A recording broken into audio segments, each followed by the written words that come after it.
오늘 우리에게 주신 하나님의 말씀은 이사야서 43장 14절에서 21절까지의 말씀입니다. 이사야서 43장 14절에서 21절까지의 말씀, 저희 한 절씩 교독하고 마지막 절은 함께 봉독하겠습니다.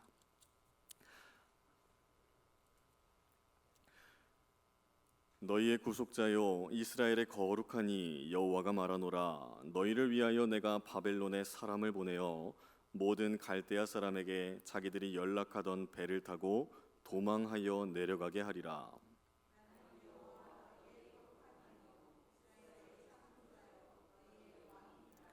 나 여호와가 이같이 말하노라. 바다 가운데의 길을 큰 물 가운데에 지름길을 내고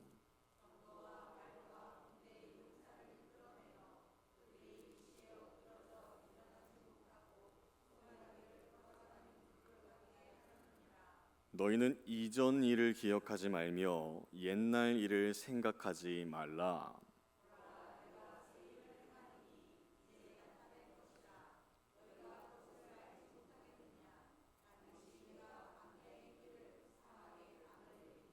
장차 들짐승 곧 승냥이와 타조도 나를 존경할 것은 내가 광야의 물을 사막의 강들을 내어 내 백성 내가 택한 자에게 마시게 할 것임이라. 이 백성은 내가 나를 위하여 지었나니 나를 찬송하게 하려 함이니라. 아멘. 할렐루야. 주님의 은혜가 저와 여러분 모두에게, 또한 여러분들의 가정과 일터와 자녀들과 모든 삶의 여정 가운데에 충만되어지기를 간절히 소망하겠습니다.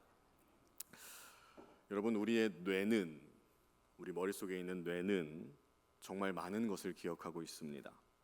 어린 시절부터 지금까지의 모든 여정들이 우리에게는 기억이라는 것으로 남아있는데, 제가 질문을 드려볼 테니 질문에 대한 답을 한번 여러분 잠시나마 생각해 보는 시간을 갖기를 원합니다. 첫 번째 질문입니다. 여러분들의 기억 중 제일 어린 시절은 몇 살 때인가요? 제일 어린 시절 중 여러분들의 기억 속에 남아있는 그 어린 시절 과연 몇 살이십니까? 자, 두 번째 질문입니다. 그럼 그 어린 시절부터 지금까지 이어져 온 기억들 속에서 제일 기억에 남는 순간들을 하나, 둘, 셋, 넷 한번 꼽아서 잠깐 생각해 봅시다. 10초 드릴게요. 생각해 봅시다. 어린 시절부터 지금까지 내가 기억에 남는 순간들이 언제 있었는지, 뭐가 있었는지 한번 잠깐 생각해 볼까요?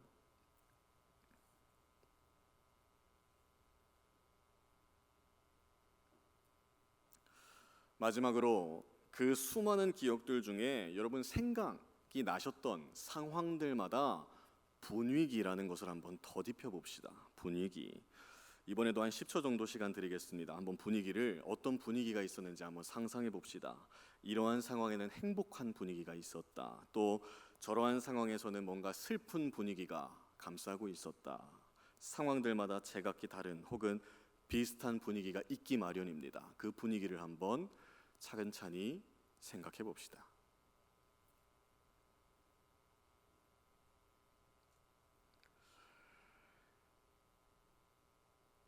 한번 생각해 보셨습니까? 짧은 시간이라서 뭔가 생각을 해보라고 계속 강단에서 얘기는 하는데 생각이 잘 안 나죠. 또한 생각이 안 날 때도 있었고 뭔가 문득문득 기억이 나셨던 분들도 계실 겁니다. 굉장히 짧은 시간이었지만 오랜만에 과거 저편의 기억들을 한번 끄집어내는 시간이 되셨을 텐데, 어떤 기억들은 긍정적인 기억들이 있는 반면에 어떤 기억들은 부정적인 기억들도 스쳐 지나가셨을 겁니다. 여기서 중요한 건 우리가 그 수많은 기억들마다 각기 다른 분위기가 분명 새겨져 있는데, 한 가지 공통점이 있다고 말한다면 우리가 기억할 수 있는 모든 상황들, 모든 기억들에는 특정 분위기가 반드시 새겨져 있다는 겁니다. 특정 분위기가.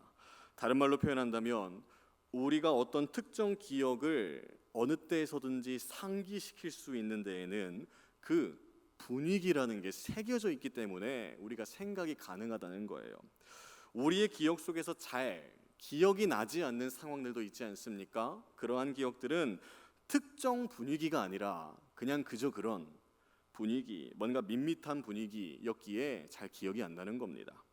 왜냐하면 사람의 뇌는 밋밋함과 평범함이 아닌 자극적인 것, 뭔가 특별한 것을 더 잘 기억하게끔 되어 있기 때문이에요. 사람의 뇌에 강렬한 자극이 더해진 그 분위기는 참 다양하게 표현되는데, 저는 개인적으로 이 지구상에 흐르고 있는 특정 공기가 제 뇌에 각인이 되어 있습니다. 특정 공기, 분명 저와 같은 분들 계실 텐데, 여러분, 제가 초등학생 시절 저희 할머니께서 암으로 투병 중이실 때 고향에서 모시고 살았습니다. 그 고향에서 살아가던 어느 날 초등학생 시절 이 집 앞에서 놀고 있는데 뭔가 특정 공기가 하나의 향기가 되어서 제 코로 슥 지나갔어요.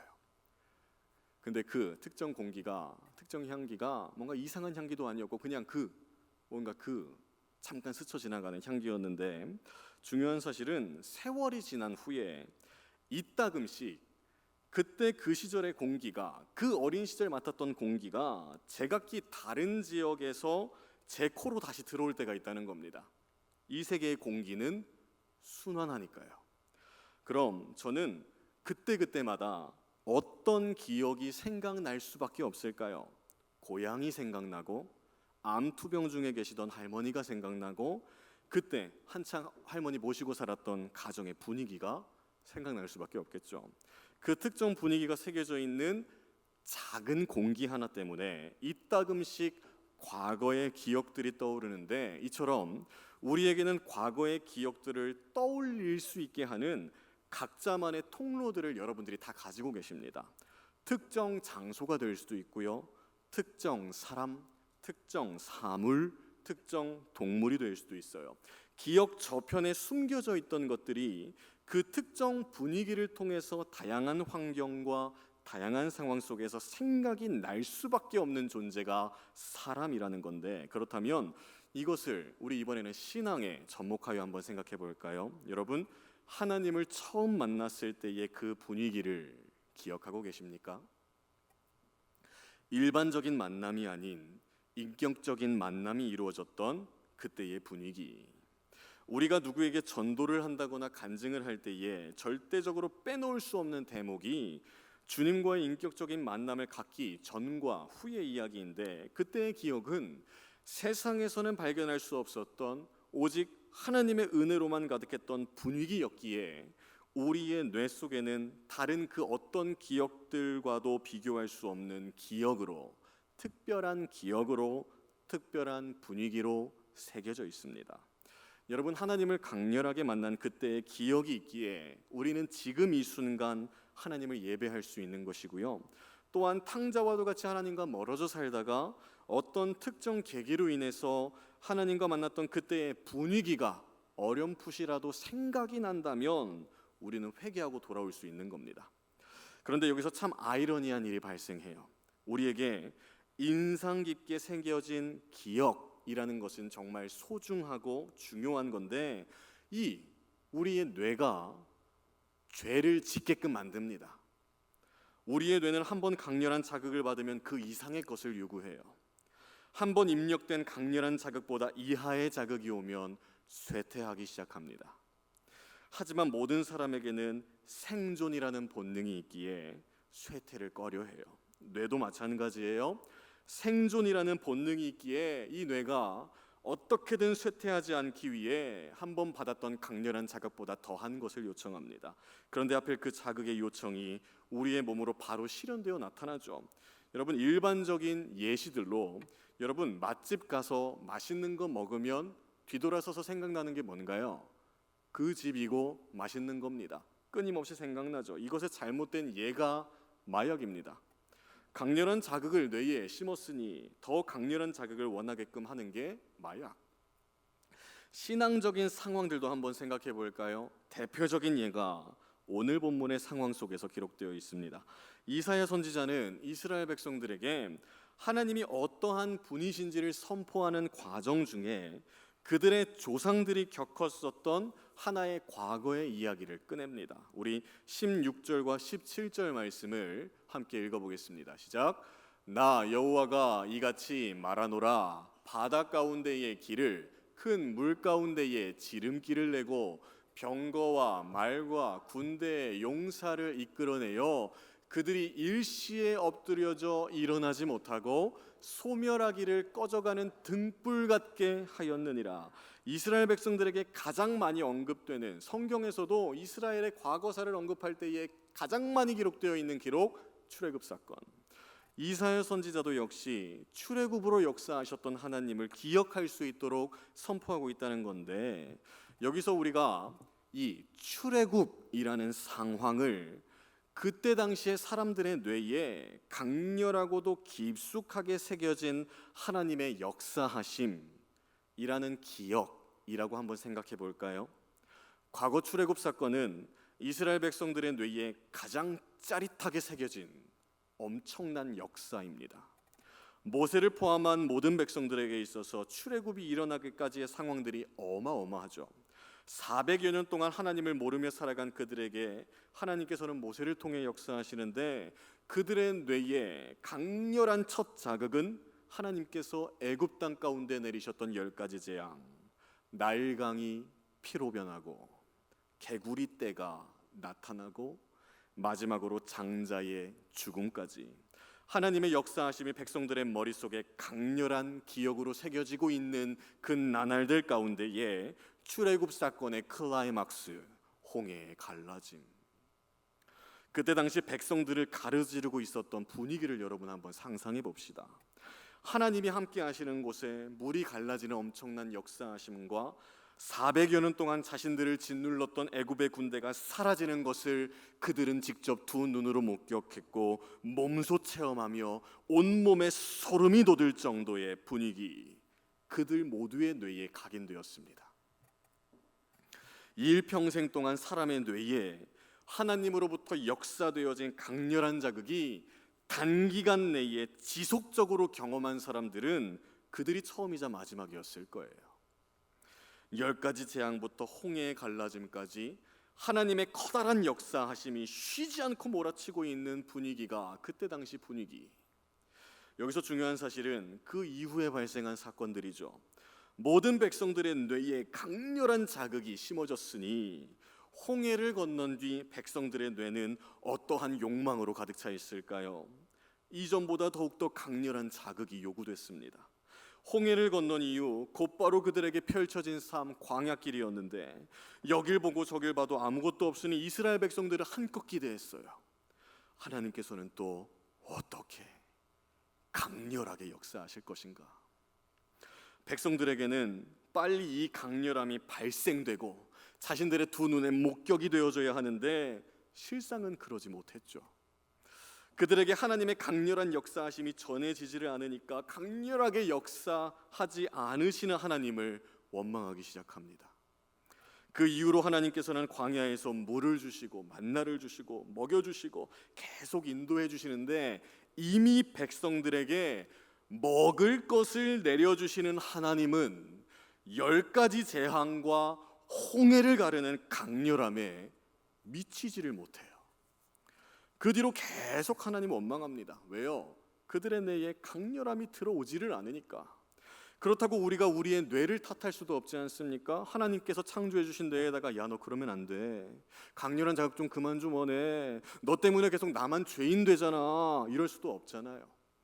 여러분, 출애굽 후의 백성들의 모습은 우리에게도 보여집니다. 나를 향한 하나님의 은혜를 강력하게 체험했다면 우리는 그때의 기억 절대로 잊을 수 없어요.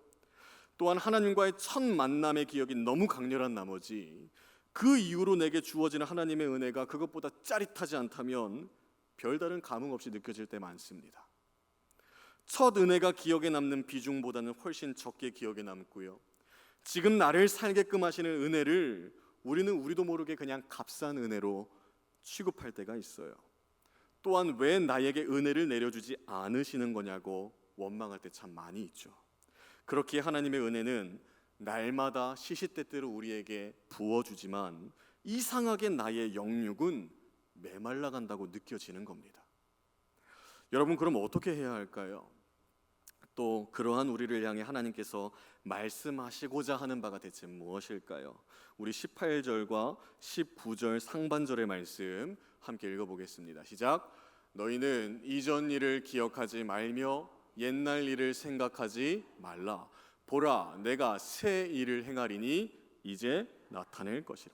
하나님께서 말씀하십니다. 내가 새 일을 행할 것이니 지나간 옛 일을 생각하지 말라고. 이 말씀이 백성들의 귀에 들렸을 때 그들의 마음이 어땠는지를 한번 상상해 볼까요? 하지만 여기서 우리가 짚고 넘어가야 하는 것은, 여러분, 지금 이사야 선지자의 이 외침, 출애굽 당시의 백성들에게 외치고 있는 게 아니죠. 한참 후에 일어났던, 이미 하나님의 강력한 역사하심이 기억 속에서 사라진 지 오래, 한참 뒤에 자손 세대에게 들려지는 말씀입니다.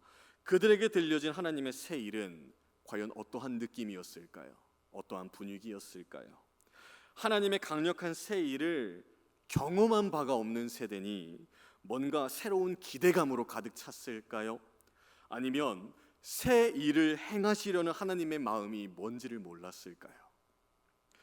많은 신학자들은 이 본문을 두고 제2의 출애굽을 예언하는 구절이라고 봅니다. 실제로 이사야 시대의 이스라엘 백성들은 하나님 없이 살아가던 시대이기에 출애굽 전 400여 년 동안 하나님을 모른 채 살아갔던 선조들과 비슷한 상황입니다.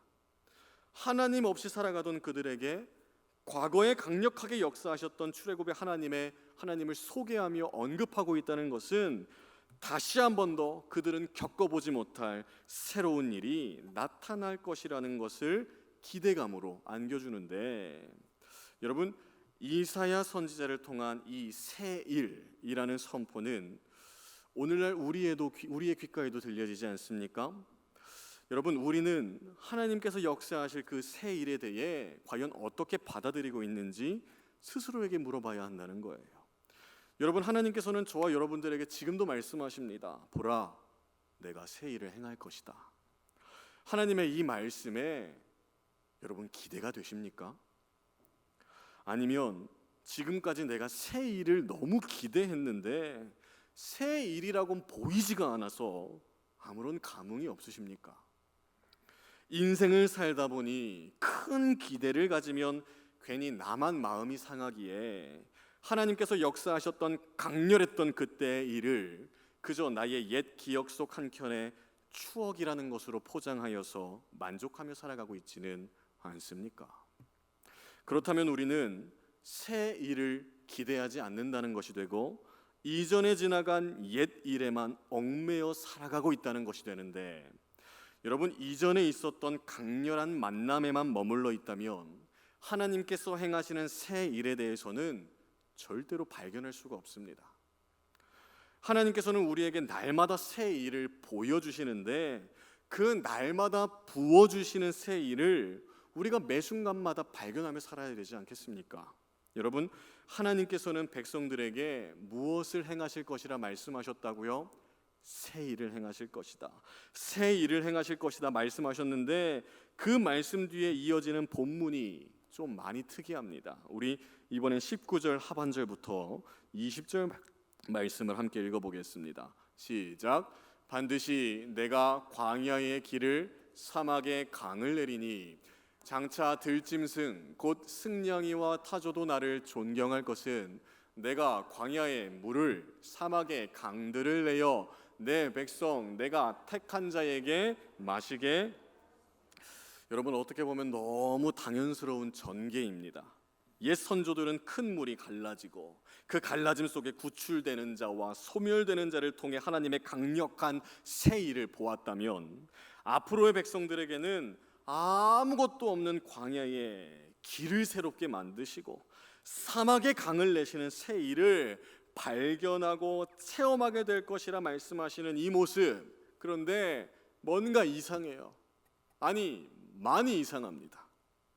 저는 이 본문을 묵상하면서 너무나도 이상한 걸 발견했어요. 여러분, 광야의 길을 내시고 사막의 강을 내시는 모습, 하나님께서 행하실 새 일이랍니다. 여러분, 광야에 길을 내시고 사막에 강을 내시는 이 새 일은 이미 출애굽 이후로 계속 이어져 왔던 새 일입니다. 백성들이 출애굽한 뒤에 끊임없이 디디며 살았던 땅이 뭔가요? 광야길이에요. 광야와 사막에서 하나님을 원망할 때마다 하나님께서 어떻게 하셨나요? 길을 내시고 물을 주셨습니다. 그들이 아무것도 의지할 수 없었던 그 광야에서 죽지 않고 살아가게끔 계속 길을 내시고 먹여 살리시는 새 일을 행하셨던 분이 하나님이세요.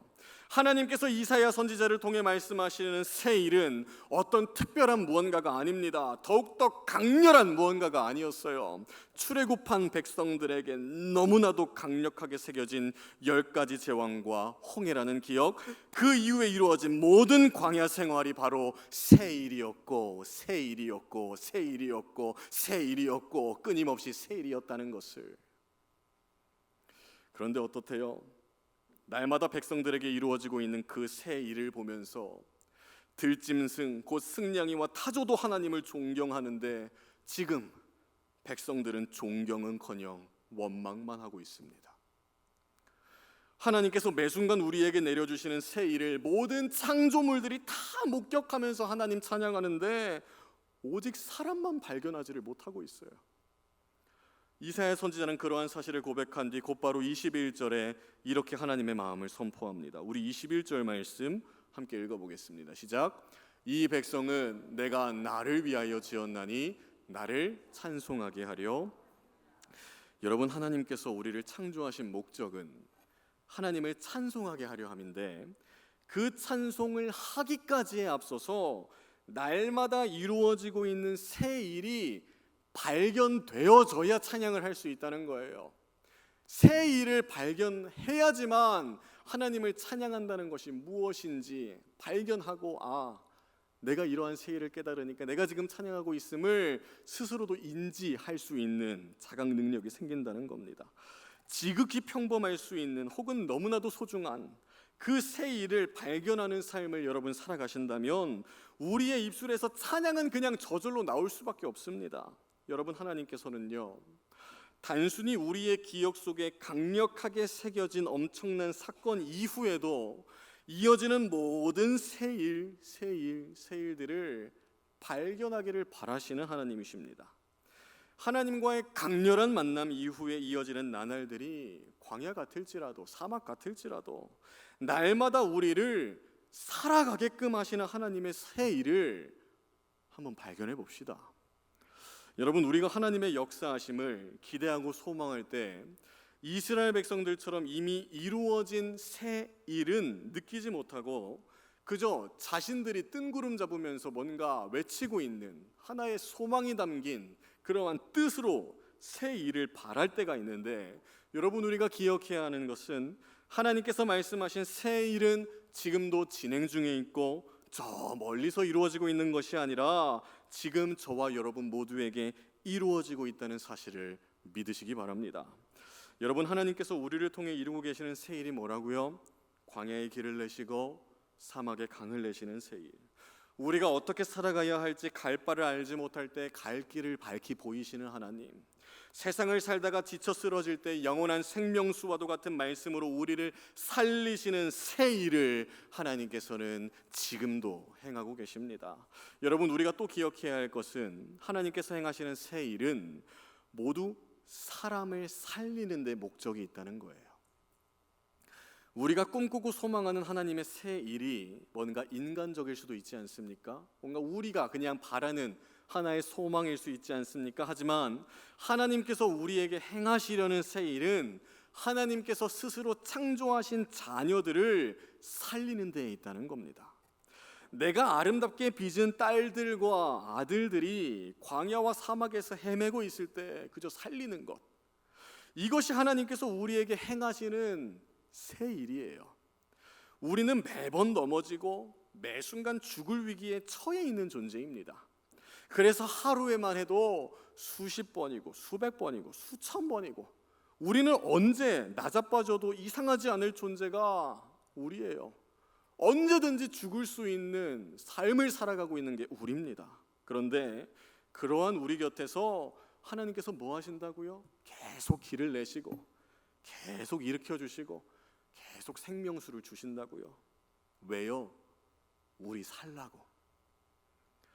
하나님께서는 시시때때로 우리 계속 살리십니다. 새 일을 끊임없이 행하고 계세요. 그런데 우리는 우리에게 이루어지고 있는 그 새 일을 잘 모른 채 살아갈 때가 많고요. 우리는 우리도 모르게 뭔가 우리가 바라는 그 새 일을 기도하며 살아갑니다. 여러분, 이렇게 한번 생각해 볼까요? 사랑하는 사람이 다쳤다고 한번 생각해 봅시다. 부부든 부모님이든 자녀든 사랑하는 사람이 다쳤다고 한번 생각해 봅시다. 여러분, 사랑하는 사람이 다치고 돌보아 줄 수밖에 없는 형편에 있다면 여러분, 우리가 할 수 있는 일이 뭔가요? 곁에서 보살펴는 겁니다. 끊임없이 그냥 곁에서 보살피는 거예요. 그럼 질문 드려보겠습니다. 여러분, 사랑하는 사람이 아파서 곁에서 끊임없이 보살필 때 사랑하는 사람에게 뭔가를 바라기 때문에 보살피시나요? 내가 이 사람에게 뭔가를 얻어내고야 말리라 하고 보살피지는 않지 않습니까? 뭔가를 바라며 보살펴 준다는 건 사랑하는 관계가 아니에요. 여러분, 하나님께서 우리에게 행하고 계시는 새 일이 이와 같습니다. 하나님께서는 사랑하는 딸들과 아들들이 아파하고 있을 때, 광야와 사막과도 같은 여정을 보낼 때 죽지 않도록, 넘어지지 않도록 끊임없이 돌보시며 새 일을 행하고 계십니다. 아무런 대가 없이. 매 순간 이어지는 그 보살핌 속에 우리가 하나님께서 행하신 새 일이구나 라고 우리가 느끼지 못해도 하나님께서는 그저 살리시는 거예요. 계속 새 일을 행하시며 살리시는 겁니다. 우리가 인지를 못하고 있어도 계속 살리세요. 왜요? 우리를 사랑하시니까. 우리 죽으면 안 되니까. 여러분, 하나님께서 우리를 향한 이 새 일을 멈추시면 그게 종말인 겁니다. 모든 것이 중단되는 거예요. 그리고 너무 중요한 사실은 하나님께서 말씀하신 그 새 일을 예수님을 통해서 예수님 안에서 완전하게 하셨다는 겁니다. 여러분, 우리를 새롭게 하신 예수님의 공생애를 한번 기억해 볼까요? 그 시대의 많은 이들이 광야와 사막과도 같은 마음으로 인생이라는 여정을 걸어가고 있었습니다. 그때 당시 그들조차도 꿈꾸고 간절히 소망했던 것은 하나님께서 말씀하신, 하나님께서 약속하신 새 일의 시각화, 다시 오실 메시아를 보는 거였어요. 실제로 그들은 소망하던 대로 광야와도 같은 생활 가운데 예수님을 두 눈으로 목격했고 체험했습니다. 예수님을 만난 뒤로 그들은 더욱더 소망에 부풀었어요. 하나님께서 예수님을 통해 강력한 새 일을 이루시겠구나. 그들이 예수님을 통해 기대할 일들은 강력한 새 일들 뿐이었습니다. 실제로 예수님께서는 그들 앞에서 강력한 새 일들만 보이셨어요. 눈먼 자의 눈을 뜨게 하시고, 앉은 자를 일으키시고, 피부병을 치료해 주시고, 죽은 자까지 살리시는 강력함을 그들의 뇌 속에 전달시켜 주셨습니다. 그런데 어떻게 되었나요? 예수님께서 강력하게 역사하시는 그 현장에는 수많은 사람들이 따랐는데 십자가의 길을 걸으시니까 다 떠납니다. 사람들은 모두 예수님의 강력함을 끊임없이 추구했는데 십자가 앞에서는 강력함이 보이질 않았어요. 십자가 죽음 앞에서 그들의 뇌 속은 내가 지금까지 뭐 했나라는 허탈감뿐이었습니다. 예수님을 최전방에서 따르던 제자들마저 숨어버렸어요. 바로 이러한 모습이 강렬한 기억들만 환호하고 있는 모습이고, 강렬함이 뇌에 새겨지지 않으면 곧바로 원망하고 비방하고 철교하는 사람들의 대표적인 모습이 마태, 마가, 누가, 요한에 적혀 있는 거 아닙니까? 여러분, 우리는 반드시 기억해야 합니다. 우리 고린도전서 1장 18절 말씀 함께 읽어보겠습니다. 시작. 십자가의 도가 멸망하는 자들에게는 미련한 것이요 구원을 받는 우리에게는 하나님의, 십자가의 도가 하나님의 능력이었습니다. 십자가의 길을 걸어가신 예수님의 모습 그 자체가 하나님께서 그때 당시 행하고 계시는 새 일이었어요. 그런데 멸망하는 자들은 끊임없이 새로운 강렬함을 원하지만 하나님께서 보여주신 십자가의 새 일을 깨닫지 못하고요. 반면 구원받은 자들은 예수님을 의지함으로 십자가를 기점으로 펼쳐지는 새 일들, 십자가 사건 이후로 끊임없이 나를 살리시는 새 일들을 발견하게 될 것이라는 이 메시지. 우리 이번에는 고린도후서 5장 17절 말씀을 함께 읽어보겠습니다. 시작.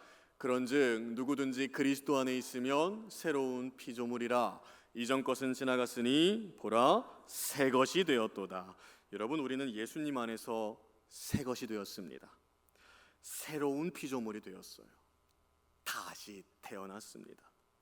나의 영과 육이 예수님의 십자가와 함께 죽고 예수님과 함께 다시 부활하여 하나님의 자녀로 새롭게 태어나 그 새로운 인생을 살아가고 있어요. 이것이 바로 하나님께서 말씀하신 새 일. 이 말씀하신 새 일이 예수님의 십자가를 통해 완전하게 성취되었다는 고백인데, 여러분, 과거의 강렬한 기억에만 얽매여서 머물러 있는 삶은 이 십자가의 완전함으로 이루어진 새로운 피조물로서의 삶을 살아가지 못하도록 합니다. 여러분, 과거의 강렬한 기억에만 머물러 있고 그저 추억으로 삼고 지금 나의 뇌 속에 강렬함이 정해지지 않다. 대체 하나님께서는 나를 언제 어느 때까지 붙잡아 주셔서 그냥 밋밋하게 살아가게 하실 것인가? 왜 강렬함 주시지 않으시냐고? 왜 강렬함 주지 않으시냐고? 이렇게 머물러 있는 삶은 예수님을 믿지만 옛사람으로서의 삶이에요. 예수님과 함께하는 새로운 피조물로서의 삶은 영과 육이 다시 태어난 것이기에 내가 예수님을 믿겠다 고백한 이후에 이어지는 삶이 아무런 자극이 없어도, 광야 같을지라도 강렬한 역사하심만을 바라는 것이 아니라 그저 날마다 나를 살리시는 새 일을 행하시는 하나님을 그저 발견하는 삶입니다. 이게 새로운 피조물로서의 삶이에요. 그 삶이 새로운 피조물로서의 삶이자 날마다 살려지는 새 일을 실제적으로 경험하는 하나님의 자녀로서의 삶이라는 겁니다. 여러분, 예수님으로 인하여 새로운 피조물이 되었다는 것을 믿으시기 바랍니다.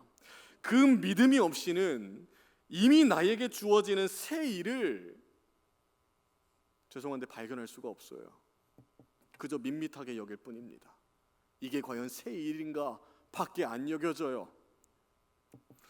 하나님께서 계속해서 제발 새 일 좀 해주십시오, 제발 이러한 새 일 좀 역사하여 주십시오라고 그렇게만 간구하는 삶을 살아가게 될 수밖에 없습니다. 여러분, 예수님으로 인하여 새로운 피조물이 되었다는 믿음을 확신한다면 어떠한 상황이 펼쳐질지라도 날마다 시시때때로 살림받는 새 일을 발견하며 하나님을 저절로 찬양하며 살아가게 될 줄 믿습니다. 하나님을 예배하는 저 여러분 모두 언제나 더욱더 강렬한 은혜가 있기만을 바라며 뭔가 강렬한 새 일만을 소망한 채로 지금 이루어지고 있는 새 일을 발견하지 못한 채 살아가는 것이 아니라 지금도 나를 살리시고 우리 모두를 살리시고 계신 새 일을 행하시고 계신다는 것을 끊임없이 발견하고 날마다 누리며 하나님을 찬양하는 자녀로 살아가시기를 간절히 축원하겠습니다. 지금 이 시간 함께 찬양하기를 원하는데요, 보라 너희는 두려워 말고라는 찬양입니다. 우리 함께 찬양 고백하고 기도하는 시간 갖기를 원합니다.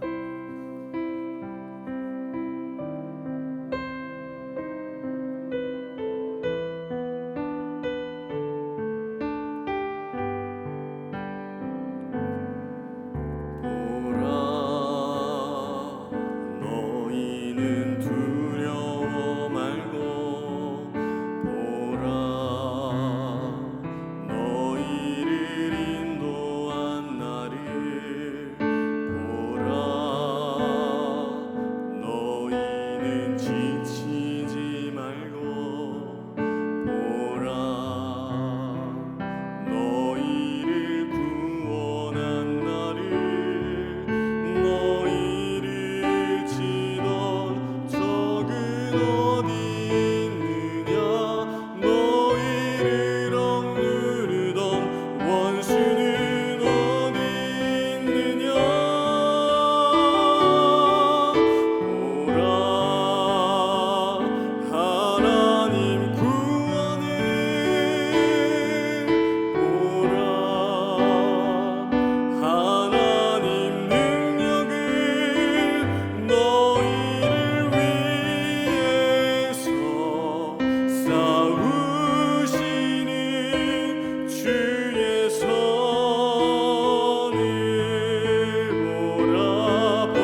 한 번 더 찬양할까요? 보라 보라 하나님 구원을 보라 하나님 능력을 너희를 위해서 싸우시는 주의 손을 보라 보라 보라 하나님 구원을 보라 하나님 능력을 너희를 위해서 싸우시는 주의 손을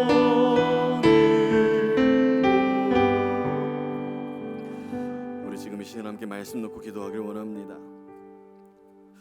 여러분 말씀과 찬양을 한번 접목하여 생각해 볼까요? 하나님, 우리는 그저 매 순간 두려워하며 살았습니다. 끊임없이 나를 인도하시는 새 일을 발견하지 못한 채 그저 두려워하고 있었습니다. 끊임없이 하나님께서는 나를 살리시기 위해, 구원하시기 위해 지치지 않도록 붙잡아 주시는데 우리는 그저 지쳐 있었습니다. 그저 지친 상태로 하나님 왜 나에게 새 일 허락하지 않으시냐고, 왜 나의 마음 가운데에 아무런 감동도 느껴지지가 않냐고, 그저 새 일. 이미 나에게 이루어지고 있는 새 일을 바라보지 못한 채 새 일이라 여기지 않고 그저 그냥 그런 역사라 생각하며 지낸 채 하나님의 구원을 보지도 못했고 하나님의 능력을 고백하지도 못했고 지금 이 순간에도 나를 위해 싸우시는 주님의 손을, 이 새 일을 바라보지 못했습니다. 하나님, 우리가 혹여나 나에게 과거에 어마어마하게 클라이막스적으로 역사하셨던 하나님, 그때의 하나님만을 기억한 채로 그저 옛사람의 습성으로만 살아가고 있지는 않은지, 십자가의 도가 멸망하는 자들에게, 구원받는 자들에게 이렇게 다르다는 것을 사도 바울을 통해 알려주셨는데, 십자가를 통한, 예수님을 통한 이 새 일이 하나님의 커다란 능력임을 알았는데도 불구하고 그러한 삶을 살지 못했던 우리의 모습을 보며, 우리 지금 이 시간 우리의 삶을 되돌아보고 회개하며, 하나님, 내가 어떠한 새 일을 계속해서 바라는 삶이 아니라 지금도 나에게, 우리에게 이루어지고 있는 이 새 일을 날마다 시시때때로 목격하며 살아가게 하여 달라고 주여 세 번 부르짖고 기도하며 나아가겠습니다. 주여!